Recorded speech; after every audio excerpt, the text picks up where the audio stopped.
نحمده ونصلي على رسوله الكريم اما بعد عن ابي هريرة رضي الله عنه قال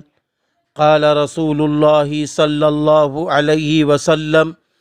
من صلى علي واحدة صلى الله عليه عشرا او كما قال عليه الصلاة والسلام۔ حضرت ابو ہریرہ رضی اللہ عنہ سے روایت ہے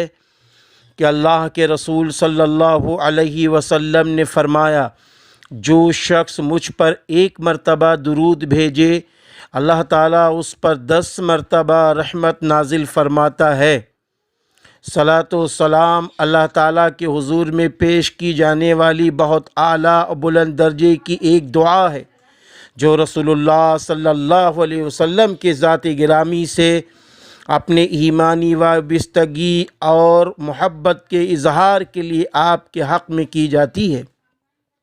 اور اس کا حکم ہم بندوں کو خود اللہ تعالیٰ کی طرف سے قرآن مجید میں بڑے مؤثر انداز میں دیا گیا ہے۔ فرمان ربانی ہے، اعوذ باللہ من الشیطان الرجیم، ان اللہ وملائکتہ یصلون علی النبی یا ایہا الذین آمنوا صلوا علیہ وسلموا تسلیما۔ بے شک اللہ تعالیٰ اور اس کے فرشتے نبی پر درود بھیجتے ہیں، اے ایمان والوں تم بھی صلاۃ و سلام پیش کیا کرو۔ اس آیت سے ظاہر ہے کہ اللہ تعالیٰ کے نزدیک یہ کتنا محبوب عمل ہے۔ اسی آیت کی روح سے فقہا کا اس پر اتفاق ہے کہ رسول اللہ صلی اللہ علیہ وسلم پر صلاۃ و سلام بھیجنا مسلمان پر زندگی میں ایک مرتبہ فرض ہے، اور حدیث میں نام مبارک آنے کے بعد درود نہ بھیجنے والے کو شقی اور بخیل تر لوگوں میں شمار کیا گیا ہے، اور اس میں آپ کے ارشادات اتنے سخت ہیں کہ ان کا تحمل دشوار ہے، اور کیوں نہ ہو، آپ کے احسانات امت پر اس سے کہیں زیادہ ہیں کہ تقریر و تحریر ان کا شمار کر سکے۔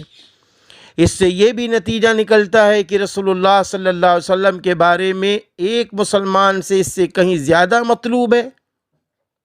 جس کو صرف قانون اور ضابطے کا تعلق کہا جاتا ہے، اور جو صرف ظاہری اطاعت سے پورا ہو جاتا ہے، بلکہ اس سے بڑھ کر وہ پاس و ادب، عشق و محبت اور تشکر و اطمینان کا جذبہ بھی مطلوب ہے، جس کے چشمے دل کی گہرائیوں سے پھوٹتے ہوں، جو رگ و ریشے میں سرایت کر گیا ہو۔ پھر درود شریف کے فضائل اس قدر ہیں کہ ان سے محرومی خود اپنی بد نصیبی ہے۔ رحمت الہی کا متوجہ ہونا، ملائکہ کا دعا کرنا، گناہوں کا معاف ہونا، درجات کا بلند ہونا، شفاعت کا واجب ہونا، دل کے زنگ کی صفائی اور تقرب الہی کا حاصل ہونا، اور روزی میں برکت ہونا، یہ وہ فضائل ہیں جو درود شریف کی کثرت پر احادیث میں وارد ہیں۔ یا رب سلم دائما ابدا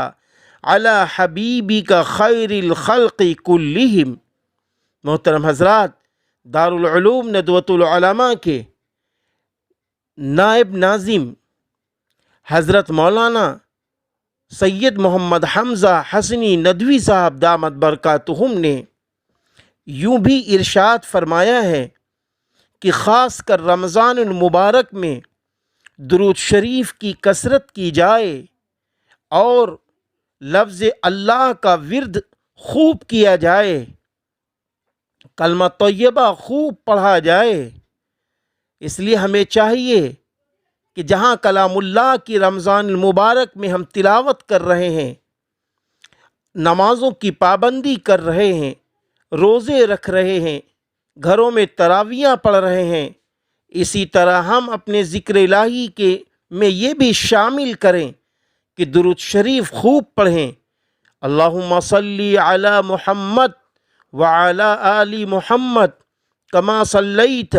علی ابراہیم وعلی آل ابراہیم انک حمید مجید۔ یہ چھوٹا سا ایک درود شریف ہے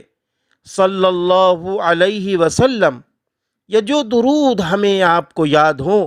وہ ہمیں کثرت سے پڑھنا ہے، کیونکہ درود شریف جب کثرت سے ہم پڑھیں گے تو ہم اپنے محبوب نبی سے جڑ جائیں گے، اور اسم اعظم یعنی جب اللہ کا نام ہم خوب لیں گے، خوب اللہ کا نام لیں گے اور پہلا کلمہ طیبہ پڑھیں گے تو ہم اپنے اللہ سے جڑ جائیں گے۔ تو اللہ تعالیٰ آج کے حالات سے ہم سب کو اور ملک ہندوستان کے ایک ایک باشندے کو اللہ تعالیٰ کورونا جیسی وبا سے بچا لے گا۔ اللہ ہماری مدد فرمائے، آپ سب کی مدد فرمائے۔ ہمیں رمضان المبارک میں کثرت سے درود شریف کا بھی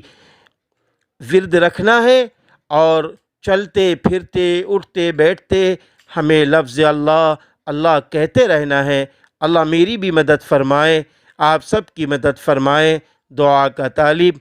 آفتاب عالم ندوی، خیر آبادی، مبلغ دار العلوم ندوۃ العلماء، بانی و ناظم جامعہ نور الہدیٰ للبنات، خیر آباد، سیتاپور۔ السلام علیکم ورحمۃ اللہ وبرکاتہ۔